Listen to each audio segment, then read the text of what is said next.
Bonjour à tous, aujourd'hui nous allons parler de Mort sur le Nil. Il s'agit d'un roman policier d'Agatha Christie publié en 1937.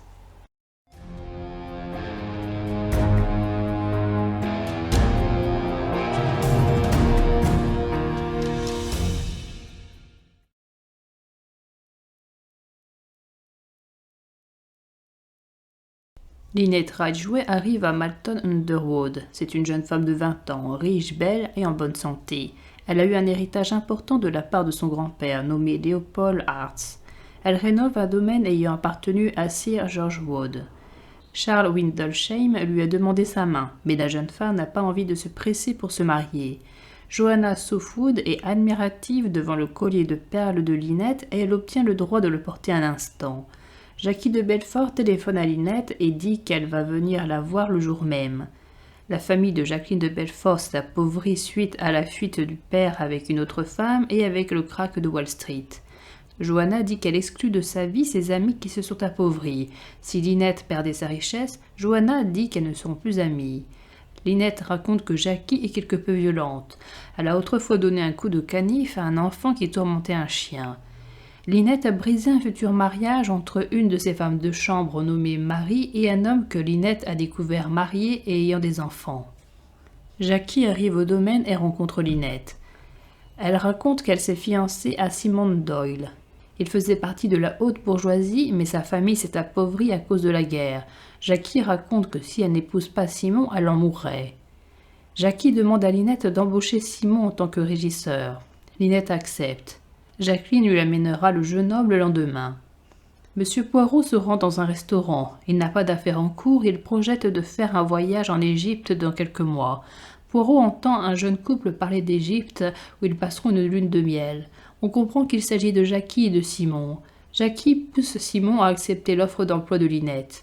Lynette voudrait ensuite qu'ils passent leur lune de miel ensemble en Égypte. Poirot comprend que seule la femme est amoureuse, ce qui met en doute leur possibilité d'être heureux ensemble. Lynette va faire raser de vieilles maisonnettes, ce qui déplaît à certains locataires. Joanna fait remarquer à Lynette son côté tyrannique, et elle se demande comment son amie fera lorsqu'elle devra affronter un obstacle. Charles Windlesham se rend auprès de Lynette et lui demande si elle a pris une décision quant au mariage. Elle lui demande encore du temps. Lynette pense qu'en se mariant, elle devra se séparer de son domaine et qu'elle ne sera plus la reine de sa propre vie. Jackie présente son fiancé à Lynette. Tim et sa mère, qui s'appelle Madame Allerton, sont à Majorque. Ils ne sont guère contents de ce lieu. Tim projette d'aller en Égypte et de remonter le Nil. Il a reçu ce matin une lettre de Joanna, qui est sa petite cousine. Dans la lettre, Joanna raconte que Windlesham est parti au Canada car Lynette n'a pas voulu l'épouser et qu'elle s'est mariée avec Simon. Madame Allerton n'apprécie pas ce mariage. Elle n'apprécie pas non plus le comportement de Joanna, qui porte de belles toilettes et crie misère. Madame Allerton pense que Tim s'intéresse à Joanna, mais il réfute cette idée. Par contre, Madame Allerton est pleine de compassion envers George Wood, qui a dû se séparer de son domaine. Madame Allerton veut que son fils aide une femme à se rendre au poste de police car quelqu'un lui aurait volé une bague. Tim pense que cette femme a perdu sa bague en se baignant.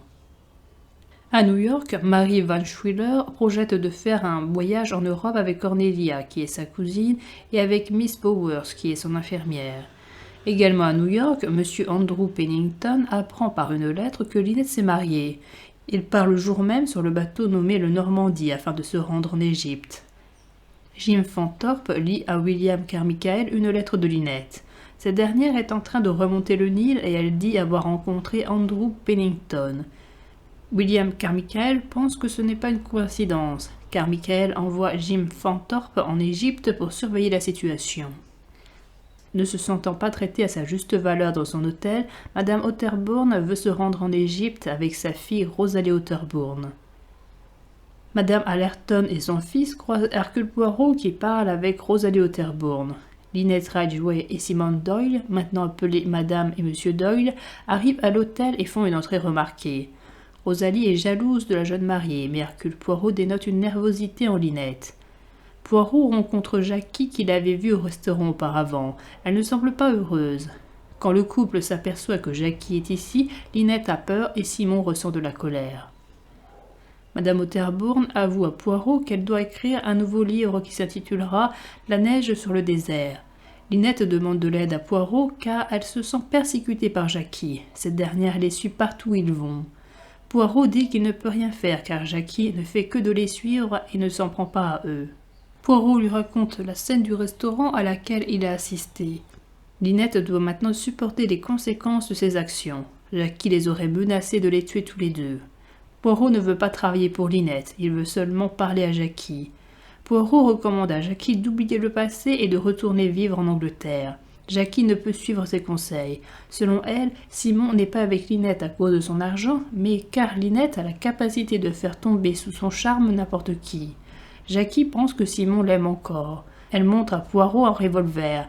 Elle a tout d'abord voulu en tuer un des deux, mais finalement elle s'est mise à les suivre. Parfois l'envie lui prend de tuer Linette, par exemple en lui appliquant un revolver sur la tempe. Il semble à Jackie que quelqu'un les observe dans l'ombre. Le lendemain, Poirot et Simon parlent ensemble. Simon se plaint de la situation qui met à mal ses nerfs ainsi que ceux de Linette.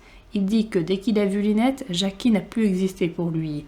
Il reproche à Jackie de lui avoir donné un amour trop exclusif. Elle avait trop d'amour pour lui, tandis qu'il n'en avait pas assez pour elle. Simon a pour projet de partir en douce sur un vapeur, tout en faisant courir le bruit qu'il restera dans l'hôtel pendant 10 jours. Poirot a prévu de s'embarquer sur le même vapeur. Simon parle de Pennington que le couple a rencontré par hasard au cours de leur croisière. Il s'agit de l'homme d'affaires de Linette. Poirot rejoint le vapeur. Simon et Linette y montent. Au désespoir du couple, Jacqueline y fait également son apparition. Linette vient voir Poirot et elle lui fait part de sa peur. Quand Poirot lui demande pourquoi elle n'a pas loué un yacht privé, elle lui révèle que Simon a du mal avec le fait que Linette ait tant d'argent. Madame Allerton a invité Poirot à venir à sa table ainsi que celle de son fils. Tim n'est pas heureux à la perspective d'être à la même table que le détective. Madame Allerton fait la liste des personnes présentes dans la salle à manger. Il y a Hercule Poirot, Madame Allerton et son fils Tim, Jacqueline de Belfort, Madame Otterbourne et sa fille Rosalie, le docteur Bessner, Monsieur et Madame Doyle, Pennington, Fanthorpe, Fergusson, Richetti, Miss Van Schuyler, sa nièce Cornelia Robson, ainsi que son infirmière, Miss Bowers. Poirot fait comprendre à Jackie qu'elle est allée trop loin dans sa vengeance en montant sur ce bateau. Poirot entend Simon dire à sa femme qu'il faut tenir tête à Jackie. Andrew Pennington fait signer des papiers à Linette car son mariage va changer quelque peu sa situation. Linette lit tous les papiers avant de les signer, ce qui va prendre beaucoup de temps. Simon dit qu'il signe les documents sans même les lire. Monsieur Fanthorpe félicite Linette car elle fait attention à ce qu'elle signe. Puisqu'il y a beaucoup de documents, Monsieur Pennington dit que Linette signera le reste plus tard. Poirot croise Madame Otterbourne qui a le mal de mer. Madame Otterbourne demande à Poirot de chercher sa fille qui lui a imposé ce voyage. Poirot va chercher Rosalie Otterbourne que Madame Allerton croit malheureuse. Le vapeur fait une halte. Simon dit à Poirot que lui-même et sa femme ont décidé d'ignorer Jacqueline. Les personnages visitent le temple Abou Simbel. Andrew Pennington et Poirot parlent ensemble. Pennington dit qu'il n'a pas reçu la lettre annonçant le mariage de Linette à New York, mais en Égypte après avoir rencontré Linette par hasard. Une énorme pierre manque d'écraser Linette. Elle ne doit la vie sauve qu'à Simon qui a su la tirer à temps. Linette pense que l'on a fait tomber ce rocher exprès et que c'est peut-être Jacqueline la coupable. Cependant, en revenant vers le vapeur, les personnages voient Jacqueline sortir du bateau. Linette prend un télégramme en pensant qu'il lui est adressé. Elle commence à le lire, mais elle n'y comprend rien. Le télégramme comporte des noms de légumes. Le télégramme était au nom de Richetti et non de Ridgway. Ce dernier l'arrache des mains de Linette. Jacqueline est angoissée car elle a remarqué que sa présence n'a plus d'effet sur le couple. Elle est déterminée à détruire leur bonheur. Poirot rencontre une ancienne connaissance qui s'appelle le colonel Race. Il est à la recherche d'une personne sur le bateau qui aurait commis plusieurs meurtres. Le colonel Race ne connaît pas le nom de ce meurtrier. Nous savons que 2 de ses collègues seraient déjà morts. Poirot fait part à Race des événements à propos de Linette et de Jackie. Poirot a conseillé à Madame Doyle de ne pas revenir sur le bateau car il pressent que quelque chose va arriver. Madame Doyle ne l'a pas écouté. Une autre visite dans un temple se déroule. Miss Van Schuyler demande à Cornelia de retrouver son écharpe en velours qu'elle a perdue. plusieurs personnes sur le bateau dont Poirot vont se coucher. Jacqueline insiste pour que Cornelia reste auprès d'elle et qu'elle n'aille pas se coucher. Simon dit à Jacqueline de rejoindre sa cabine car elle est ivre, mais la jeune femme reste et commence à raconter son histoire. À bout de nerfs, Jacqueline tire un coup de pistolet sur Simon. Cornelia appelle M. Fantorpe qui vient à elle. Simon est blessé au genou. Il demande à Fantorpe de cacher l'incident. Le tir n'a pas dû faire plus de bruit qu'un bouchon qui saute.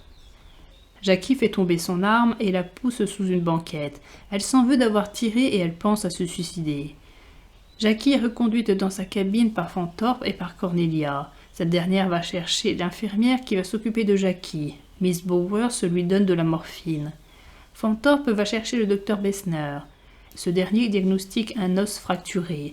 Le docteur, Fantorpe et Cornelia emportent Simon dans sa cabine. Le docteur le soigne et lui donne un somnifère. Lynette ne devra être au courant de la situation que demain matin. Simon ne rejette pas la faute sur Jackie mais sur lui-même. Il demande à Fantorpe d'aller chercher le pistolet qui est resté au salon, mais il ne le trouve pas. Le matin, le colonel Reiss vient annoncer à Poirot que Lynette a été tuée cette nuit d'un coup de pistolet. Le docteur est appelé.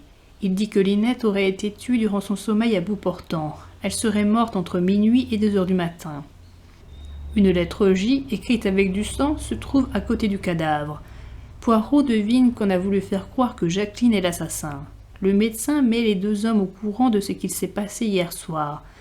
La meurtrière ne peut pas être Jackie car elle a été veillée toute la nuit par l'infirmière. De toute manière, Poirot n'imagine pas cette femme en train de tuer Lynette dans sa chambre. Cela ne colle pas avec le caractère de Jackie. Le docteur préviendra les 2 hommes quand Simon se réveillera car il dort encore à cause du somnifère. Le colonel et Poirot interrogent Fantorpe et Cornelia sur ce qu'il s'est passé cette nuit-là. Ils racontent la scène exactement comme elle s'est déroulée. Selon Poirot, quelqu'un aurait pris le revolver après que Simon a été transporté dans sa cabine. Une personne a dû entendre la querelle et a su où se trouvait le revolver. Il demande des informations aux 2 témoins de la soirée. Fantorpe dit qu'il est sur le bateau car il prend des vacances. Après s'être couché, il dit avoir entendu un éclaboussement. Cornelia Robson est sur le bateau car elle accompagne Mary Van Schuyler. Après s'être couchée, elle dit n'avoir rien entendu. Miss Bowers est ensuite interrogée. Elle dit avoir veillé sur Jackie toute la nuit. Jackie vient et dit à Poirot et à Reiss qu'elle n'a pas tué Lynette. Jackie remarque que la manière dont Lynette est morte correspond à ce qu'elle a dit à Poirot dans le jardin quand elle a été épiée. Poirot, le médecin et Reiss rejoignent Simon qui s'est réveillé. Il dit que Lynette est incapable de causer un meurtre de sang-froid. Il ne voit pas quelle autre personne à bord a pu tuer Lynette. Selon lui, seuls Windlesham et George Wood pourraient avoir envie de tuer Lynette, mais ces 2 personnes ne sont pas sur le bateau. Poirot interroge la femme de chambre de Lynette en compagnie de Simon, de Reiss et du médecin. Elle dit avoir aidé Lynette à se déshabiller et à s'être couchée. Elle n'a rien entendu. Si elle avait été sur le pont promenade, elle aurait pu voir l'assassin. Elle raconte que Lynette a brisé un mariage entre une ancienne femme de chambre nommée Marie et un homme nommé Fleetwood, qui était déjà marié. Cet homme a dit sa volonté de tuer Lynette. Quand la femme de chambre est interrogée sur le collier de perles de Lynette, elle répond qu'elle l'a vu sur la table de chevet de Lynette la nuit dernière, mais que ce matin, elle n'y a pas fait attention. En réalité, le collier n'est plus dans la cabine de Lynette. Reiss pense que le bruit d'éclaboussement correspond au revolver jeté dans le fleuve. Poirot pense que le revolver se trouve dans la cabine de Jackie. Il recommande de ne pas faire de fouille de cabine tout de suite. Reiss pense que le mécanicien Fleetwood pourrait être le coupable. Poirot place ses soupçons sur Pennington. En faisant signer à Lynette un tas de papiers, il aurait pu en glisser un qui l'intéressait. Pennington a paru être intéressé lorsqu'il a entendu Simon dire qu'il signe les papiers sans vraiment les lire. Reiss place ses soupçons sur Ferguson. Il s'agit peut-être du fils dont le père a été ruiné par le vieux Rajway. Fleetwood est interrogé. Il raconte que même si Lynette a brisé sa vie, il ne l'a pas tuée. Entre minuit et 2 heures du matin, il dormait. Poirot et Reiss interrogent ensuite Madame Allerton. Elle dit qu'elle a été se coucher tôt. Dans la nuit, elle a entendu un éclaboussement. Elle dit ne pas avoir éprouvé de lourdes pertes financières à cause du père de Lynette. Tim dit avoir entendu plusieurs bruits, un éclaboussement, des voix, un bruit de bouchon et Fantorpe qui s'agitait dans sa cabine. Miss Van Schuyler est interrogée. Elle dit avoir été réveillée par la femme de chambre de Madame Doyle qui a souhaité bonne nuit à sa patronne. Ensuite, elle a été réveillée par du bruit dans la cabine de Madame Doyle, puis par un éclaboussement. Il était 1h10. Elle dit avoir vu Rosalie Otterbourne faire tomber quelque chose dans l'eau. Un paquet a été retrouvé dans l'eau. Il s'agit du pistolet de Jackie. Il a été enveloppé avec un mouchoir ordinaire et l'écharpe de Miss Van Schuyler qui a servi à atténuer le bruit du pistolet. Miss Van Schuyler dit n'avoir jamais connu Lynette auparavant. Poirot trouve étrange que l'assassin ait jeté le pistolet au lieu de le mettre dans la chambre de Jacqueline. Rosalie Otterbourne est interrogée. Elle dit qu'elle est allée se coucher vers 11h, qu'elle a entendu du bruit durant la nuit et qu'elle ne s'est pas levée durant la nuit. Même après que Race lui ait dit que Miss Van Schuyler l'a vue, Rosalie reste sur sa déclaration. Madame Otterbourne est interrogée. Elle s'est couchée en même temps que sa fille et dit n'avoir rien entendu durant la nuit. Lors de son interrogatoire, Richetti dit s'être couché tôt et n'avoir rien entendu à part un clapotis. Ferguson est interrogé. Il lui a semblé entendre un bruit de bouchon et un éclaboussement. Selon M. Ferguson, Fleetwood est innocent. Andrew Pennington dit n'avoir entendu que des va-et-vient chez le médecin. Il pense que la coupable est Jacqueline. L'infirmière a très bien pu s'absenter et ne rien dire. Il dit qu'il a été dans le temple au moment de l'incident du rocher. Il se dit peu au courant des relations de Lynette car elle vivait en Angleterre tandis qu'il vivait en Amérique. Il ne sait pas si la famille Ridgway a reçu des menaces. Poirot dit que Pennington n'était pas dans le temple au moment de la chute du rocher. Au moment du déjeuner, Rice va annoncer aux autres de rester dans la salle à manger. Poirot et Rice fouilleront les cabines pour retrouver le collier. Rice passe son résumé de l'enquête à Poirot. L'écharpe n'aurait pas pu amortir autant le bruit du pistolet. Le mouchoir est de mauvaise facture. Il coûte peu cher et pourrait appartenir à Fleetwood. Simon souhaite parler à Jacqueline. Poirot va la chercher. Jacqueline se dit innocente du meurtre et elle s'en veut de lui avoir tiré dessus. Simon la calme en lui expliquant que le fait qu'elle lui ait tiré dessus n'est pas si grave. Poirot entend Madame Otterbourne disputer sa fille. Poirot dit à Rosalie qu'il a découvert que sa mère boit. Rosalie aurait découvert les bouteilles de sa mère et les aurait jetées dans le fleuve durant la nuit. Madame Otterbourne déteste sa fille car elle l'empêche de boire. Les voyageurs entrent dans la salle à manger. Tim et Madame Allerton regrettent d'avoir fait le voyage. Poirot parle avec Tim et sa mère des derniers événements sur le bateau. Poirot pose une question sur Miss Joanna Softwood que Poirot prend pour la cousine de Madame Doyle alors que d'après Tim, elle n'est qu'une amie de Lynette. Madame Allerton dit que son fils pense que le vol du colis apportera des soucis aux passagers. Poirot demande à Tim s'il s'est déjà trouvé dans une maison où un vol a été commis. Il répond que non. Madame Allerton répond que cela n'est pas vrai, car Tim se trouvait chez les Portalington lorsque cette famille a remarqué que les vrais diamants ont été intervertis avec des faux. Joanna connaissait très bien cette famille. Poirot demande des conseils au sujet d'expédition de colis vers l'Angleterre. Race dit que les passagers devront rester dans le salon tandis qu'une fouille va être effectuée dans les cabines. L'infirmière veut parler à Race. Elle lui donne le collier de Lynette. Miss Bowers dit qu'elle a pris le collier à Miss Van Schuyler, qui est une kleptomane. Elle a voulu rapporter le collier dans la cabine de Lynette, mais un steward y bloquait l'entrée. Elle dit que si Miss Van Schuyler est interrogée, elle n'avouera pas. Sa nièce Cornelia n'est pas au courant de cette tare. Miss Bowers dit que Miss Van Schuyler n'aurait pas été capable d'un meurtre. Miss Van Schuyler est sourde et elle n'aurait pas pu entendre quelque chose provenant de la cabine de Madame Doyle. Race se demande pourquoi personne n'a entendu le coup de feu sur Madame Doyle. En effet, la chambre de Simon était vide puisqu'il était dans la cabine du médecin. Miss Van Schuyler est sourde. Et la cabine située de l'autre côté de celle de Lynette est celle de Pennington. Poirot remarque que les perles du collier sont fausses. Poirot dit que Lynette portait le collier avec les vraies perles lorsqu'il l'a vue dans le salon. Poirot et Race fouillent les cabines. Un garçon de cabine les prévient que Louise est introuvable. Dans la cabine de Pennington, il trouve un colt, mais ce n'est pas l'arme qui a tué Lynette. En fouillant la cabine de Lynette, Poirot s'intéresse aux 2 flacons de vernis à ongles. Poirot revient dans la cabine de Simon. Ce dernier dit que Lynette aurait remarqué si ses perles étaient fausses. Or, hier, elle n'a rien remarqué. Poirot émet l'idée que Jacqueline ait pu voler ses perles. Simon n'est pas d'accord avec cette idée. On apprend que Richetti avait un revolver sur lui et que Rosalie Otterbourne avait un petit revolver dans son sac. En fouillant la cabine de Louise, Race trouve le corps de Louise. Elle a été tuée d'un coup de poignard. Elle tient entre ses doigts un bout de billet de banque. Elle savait qui était l'assassin et elle a essayé de le faire chanter. Le médecin remonte cette mort à 1 heure. Elle a été faite avec un bistouri. Poirot rencontre Rosalie. Il lui reproche de n'avoir rien dit à propos du pistolet qu'elle a avec elle. Rosalie dit ne pas en avoir et effectivement son sac ne comporte pas d'armes. Poirot lui reproche de n'avoir pas dit de quoi elle a été témoin durant cette nuit. Un homme serait sorti de la cabine de Lynette. Rosalie nie avoir vu cela. La santé de Simon ne fait qu'empirer. Sa fièvre monte. Il doit attendre le lendemain le débarquement à Cellal pour pouvoir passer une radio et se faire soigner. Poirot et Reiss se concentrent sur le télégramme. Monsieur Doyle s'apprête à dire ce qu'il y avait décrit quand Madame Otterbourne fait une apparition. Elle dit savoir qui a tué Lynette. Quand elle commence à parler, quelqu'un semble écouter derrière le rideau. Au moment d'aller se rendre dans la salle à manger, elle dit avoir fait demi-tour pour aller chercher une bouteille que devait lui donner un des stewards. À l'aller, elle a vu Louise sortir d'une cabine. Sur le chemin du retour, elle a vu quelqu'un entrer dans la cabine de la femme de chambre. Avant qu'elle ait pu avoir le temps de dire de qui il s'agissait, un coup de pistolet est tiré et Miss Otterbourne s'effondre. Un colt est retrouvé par terre. Poirot essaie de retrouver le coupable. Il ne trouve que Tim qui va dans le sens contraire.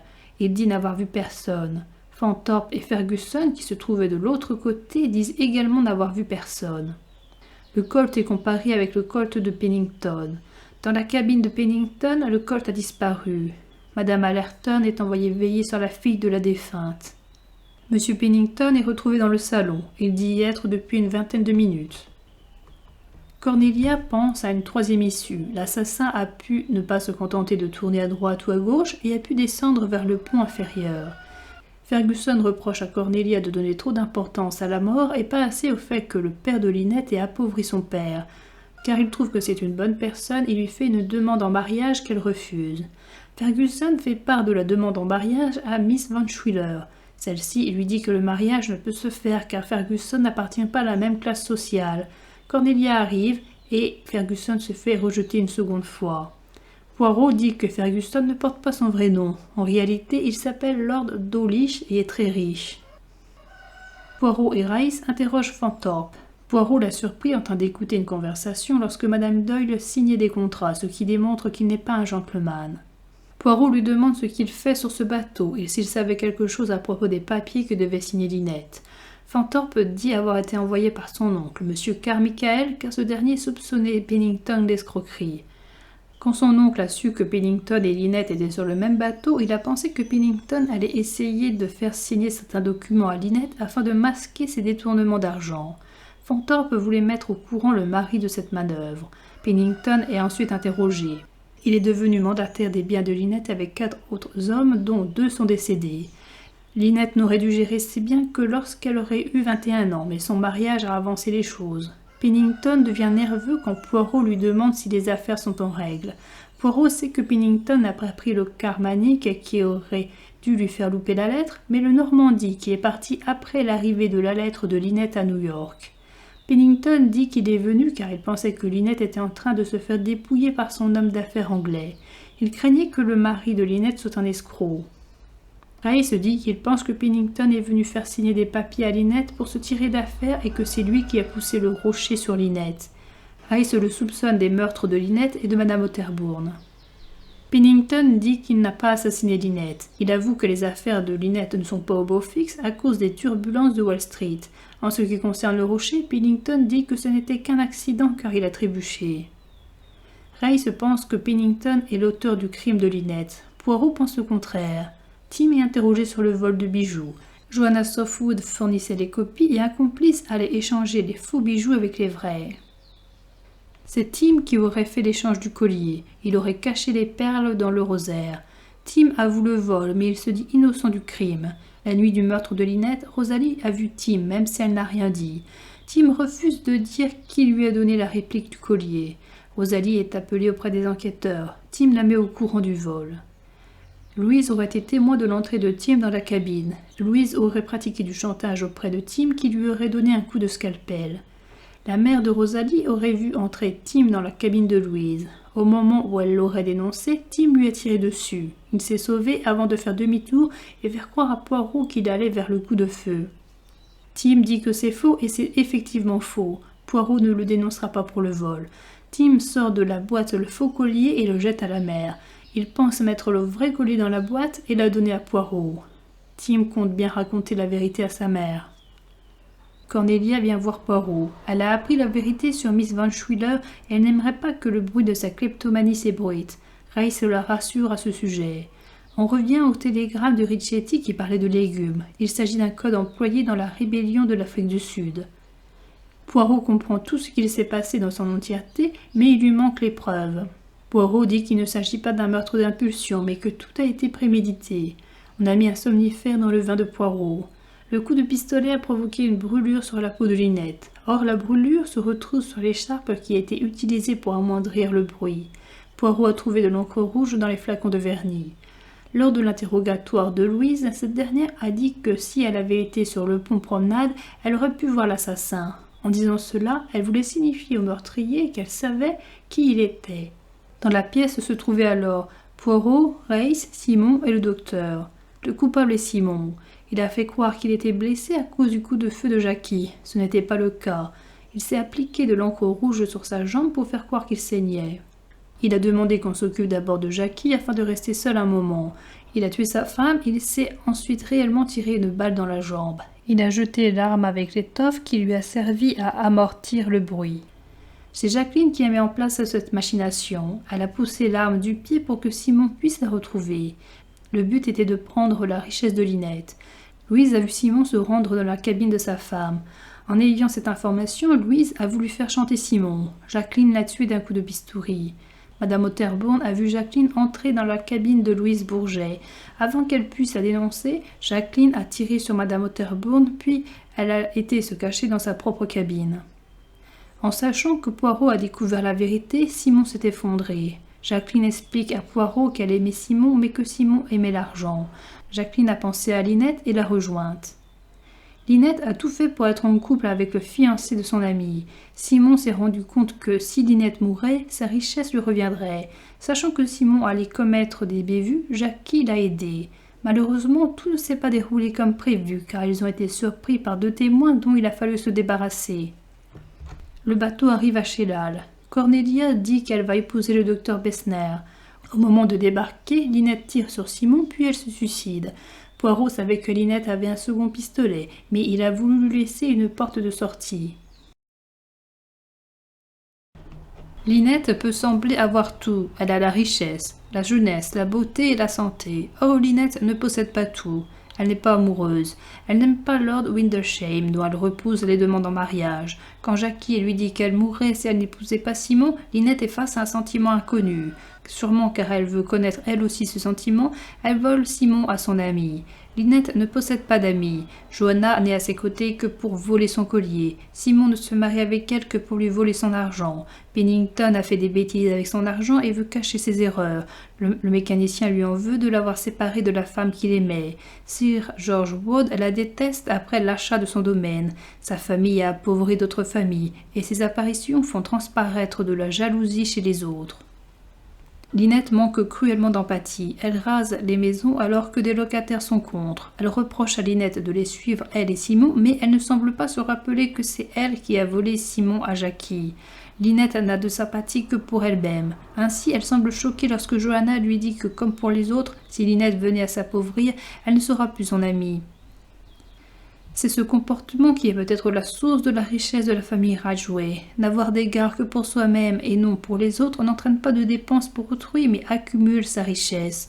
Au moment de signer le contrat, Lynette lit les documents entièrement. C'est une différence avec Simon. Ce dernier n'est peut-être pas niais, mais il fait confiance aux gens et cela ne lui a jamais fait de tort.